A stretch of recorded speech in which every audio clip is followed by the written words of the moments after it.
पिछले 20 सालों में 10-10 साल की दोनों सरकारों को आंका भी है। 4 से 24, 14 तक, 14 से 24 तक। और भारतीय जनता पार्टी जिस पेडेस्टल पे खड़ा है, जिस पैदान पे खड़ा है, आज देश की यशस्वी गृह मंत्री कुछ क्षण में, जैसे कहा गया, पहुंचेंगे स्टेडियम में, परिवर्धित कार्य समिति को संबोधित करेंगे। अभी अभी एक राजनीतिक प्रस्ताव पारित हुई है। प्रदेश की जनता को आभार प्रकट किया गया है मोदी जी की तीसरी पारी के सहयोग के लिए, और अपील किया गया है अगले बार संगठन जाएगी जनता के पास, हमारे प्रतिनिधि जाएंगे जनता के पास, सर्व समाज की विश्वास लेते हुए हम तीसरी बार भी प्रदेश की जनता की विश्वास जीतेंगे। क्योंकि हमें लगता है, हमारी राजनीतिक आकलन है, हमारे सामने जो प्रतिद्वंदी है उनके पास कोई राजनीतिक एजेंडा नहीं है, सिर्फ भ्रम, झूठ और शंका पैदा कराने की एक समूह है। अभी अभी देश में लोकसभा चुनाव में उनकी पराजय हुई है, एनडीए की वापसी हुई है, और पिछले कई दिनों में हम जो लोकसभा में, राज्यसभा में उनकी रवैया देख रहे हैं पिछले 2 दिन से, हमें लगता है कि कांग्रेस पार्टी एक सकारात्मक विपक्ष की बजाय एक रोड़े अटकाने वाला, रोड़े डालने वाला एक राजनीतिक शक्ति खुद को बनाने के लिए उन्होंने बंद बनाया है। देश में कभी स्पीकर की इलेक्शन नहीं होते हैं। उन्होंने अनावश्यक एक राजनीतिक पैंतरा किया। स्पीकर की पद पे जो सर्वसम्मत होनी चाहिए उसमें एक, और सत्ता पक्ष की होते हैं, बहुमत एनडीए की है, तो स्वाभाविक एनडीए की स्पीकर होने की विषय। लेकिन उन्होंने उसमें एक कॉन्टेस्ट करवाया और वोट की पहले विरत हो गई। ये घटना मैं मानता हूं छोटी नहीं है। उसके बाद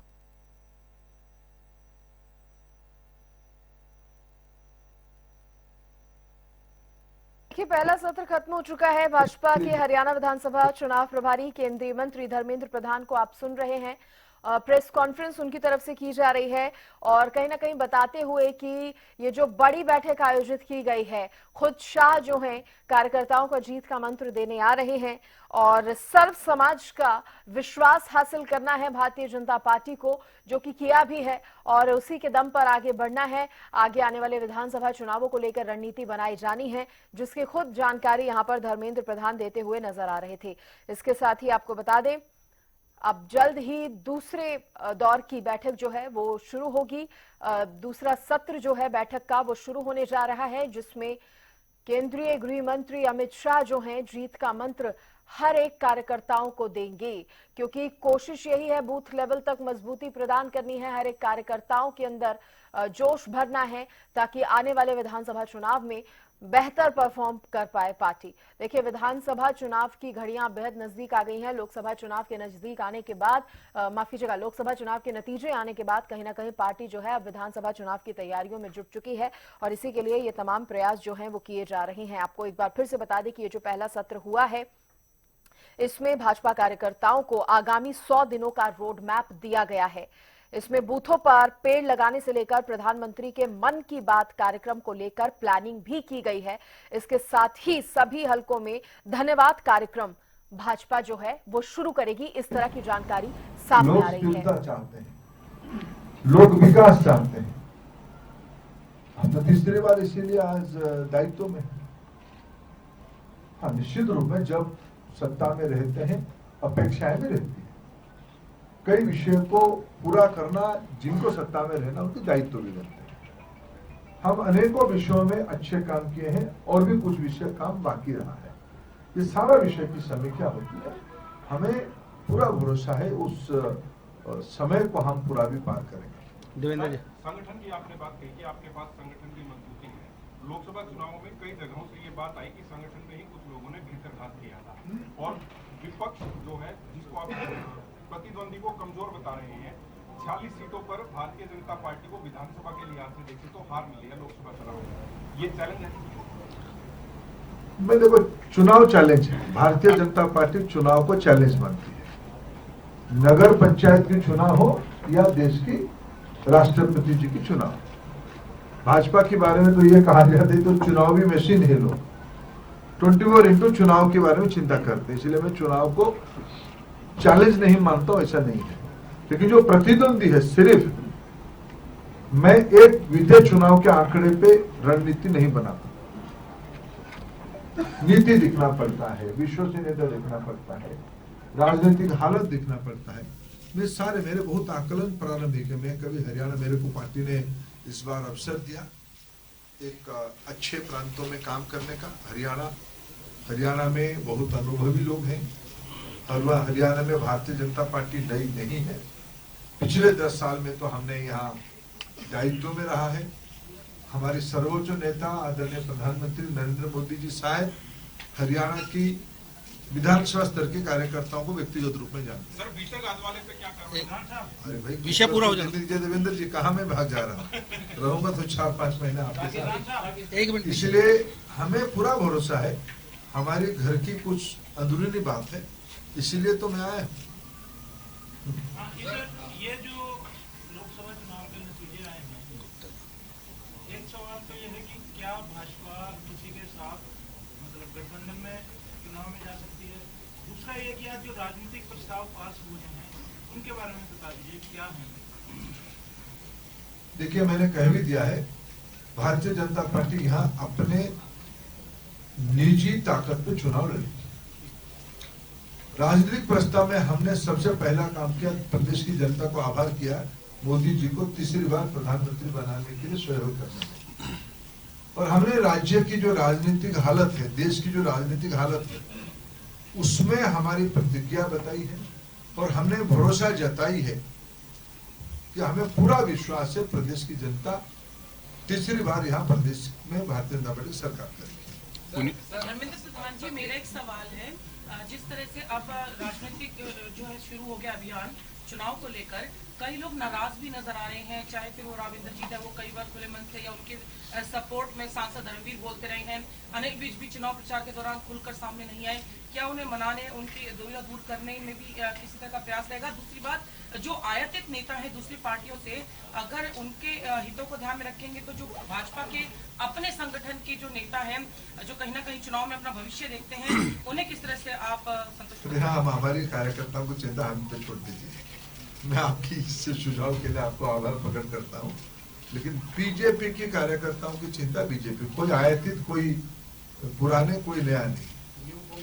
भारतीय जनता पार्टी में जो आए वो भारतीय जनता पार्टी, जिन्होंने भारतीय जनता पार्टी की नीति, नियत और नेतृत्व पे समर्पित हुआ, वो हमारे कार्यकर्ता है। बाकी सबसे हमारी बातचीत होती है। राव इंद्रजीत सिंह प्रदेश की बहुत बड़े नेता है, कल ही मैंने उनसे बात किया, कोई विषय नहीं।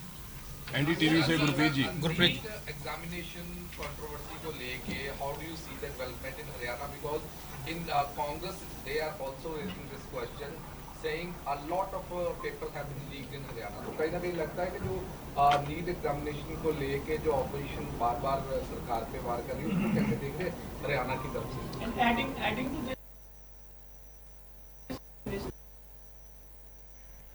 देखिए, धर्मेंद्र प्रधान यहाँ पर तमाम जानकारी देते हुए और मीडिया के सवालों का भी जवाब उनकी तरफ से दिया जा रहा है। जिस तरह से भारतीय जनता पार्टी का एक ये बड़ा कार्यक्रम आज रखा गया है, 2 सत्रों में बड़ी बैठकें, पहले सत्र की बैठक हो चुकी है और अब जल्द ही दूसरे सत्र की बैठक शुरू होने वाली है, जिसमें अमित शाह पहुंचेंगे और उससे पहले प्रेस कॉन्फ्रेंस करके मीडिया के सवालों का जवाब दिया जा रहा है। For smooth functioning of the entire institutional mechanism. कल लोक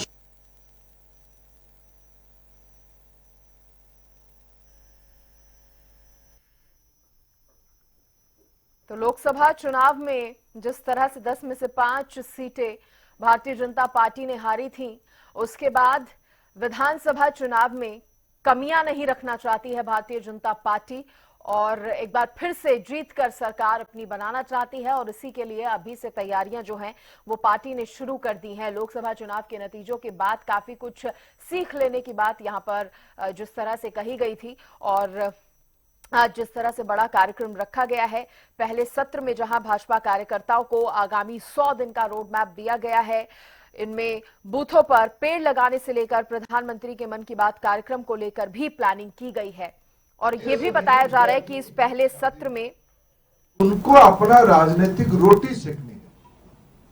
ये अवसर नहीं है राजनीतिक रोटी सेकने के लिए।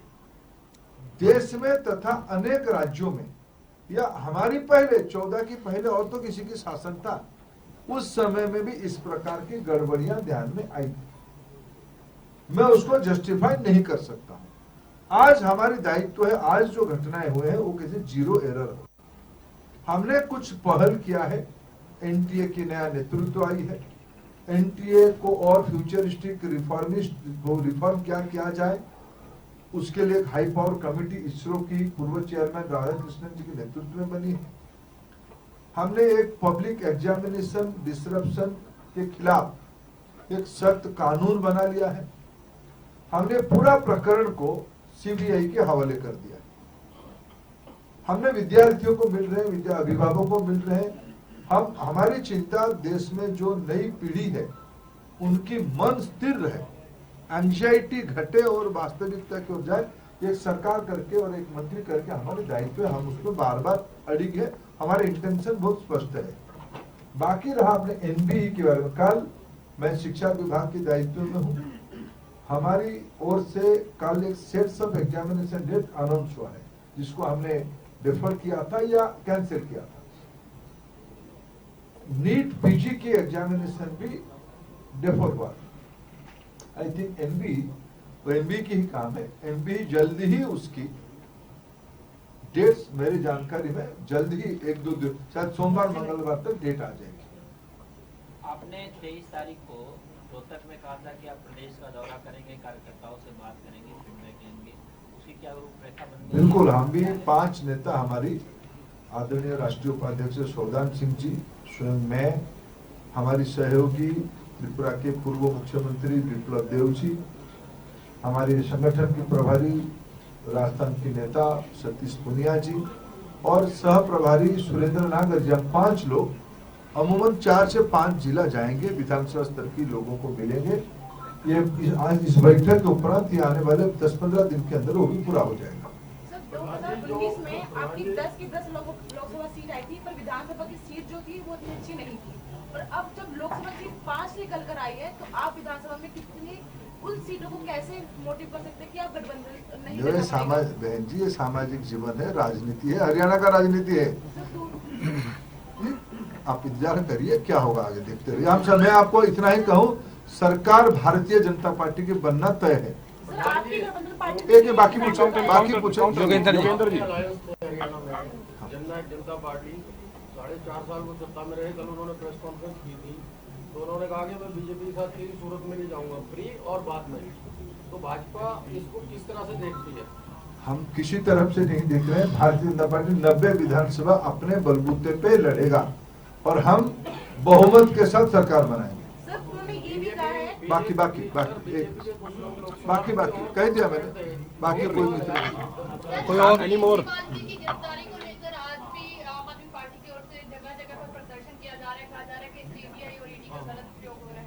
कोर्ट का ऑर्डर तो कोर्ट ने दिया है। High court, supreme court, lower court, सारे विषय उसमें जुड़े हैं। देखो, कोई चोरी और सीनाचोरी एक जो हिंदी की विषय है, मुहावरा है, यही है। कानून के ऊपर कोई नहीं है। लोकसभा का चुनाव जो है वो मोदी जी के चेहरे बनाया गया। आप बीजेपी है या? मेरा नाम निश्चल भटनागर है, मैं पॉलिटिकल एडिटर हूँ सहारा का। जी, आपने बीजेपी मीडिया अरे हमने बीजेपी मीडिया को भी जिला लगा दिया। अरे वाह, बढ़िया बात है। मीडिया का अगर बीजेपी का लगाया तो मुझे लगता है सही है, बुराई तो नहीं है। नहीं, कार्यकर्ता कोई पुस्तक नहीं दे रहा है। मैं जानना चाह रहा था कि लोकसभा चुनाव के अंदर मोदी के फेस के ऊपर पूरा चुनाव लड़ा गया था।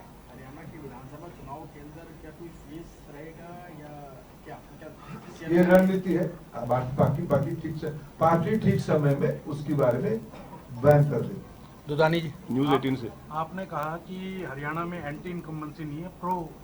मैं हरियाणा के नहीं, देश की कई जगह पे कह रहा हूँ। हरियाणा की भी बात कर रहे हैं। हरियाणा की, उसमें हरियाणा भी है। हरियाणा की बात कर रहे हैं, लेकिन ऐसा क्या परिस्थितियां रही कि मुख्यमंत्री बदलना पड़ गया? देखो अगर इतनी भारतीय जनता पार्टी कई प्रकार के प्रयोग करती रहती है, कई प्रकार की। हरियाणा में हुआ ऐसा तो नहीं है, हरियाणा में हुआ ऐसा तो नहीं है। भारतीय जनता पार्टी की कई स्थान पे सरकारें हैं, इसलिए हम समय समय पे अपने सूझबूझ को ध्यान को यूज करते हुए, ग्राउंड रियलिटी को ध्यान में रखते हुए कार्यकर्ताओं को अवसर देते हैं। नायब सैनी जैसे समाज की पिछड़े वर्ग की व्यक्ति को पार्टी ने आस्था स्थापित किया, ये बहुत बड़ी बात है और ये पार्टी की रणनीति है। पार्टी कब किसको दायित्व देगा ये पार्टी के ऊपर निर्भर करता है।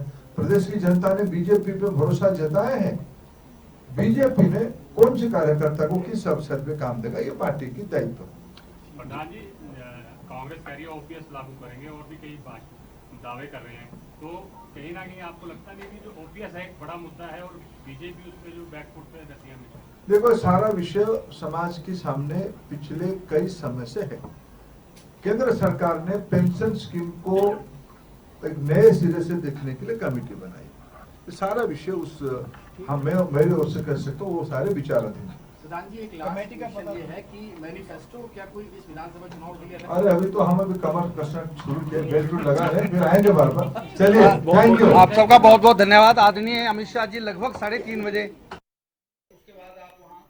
तो देखिए, आपने ये जानकारी भी सुन ली कि केंद्रीय गृह मंत्री अमित शाह जो है वो 3:30 बजे पहुंचेंगे और तब दूसरे सत्र की बैठक जो है वो शुरू होगी। लेकिन उससे पहले यहाँ पर चुनाव प्रभारी धर्मेंद्र प्रधान को आप सुन रहे थे मीडिया के सभी सवालों का जवाब देते हुए। देखिए, मीडिया की तरफ से हर तरह के सवाल जो है वो पूछे गए।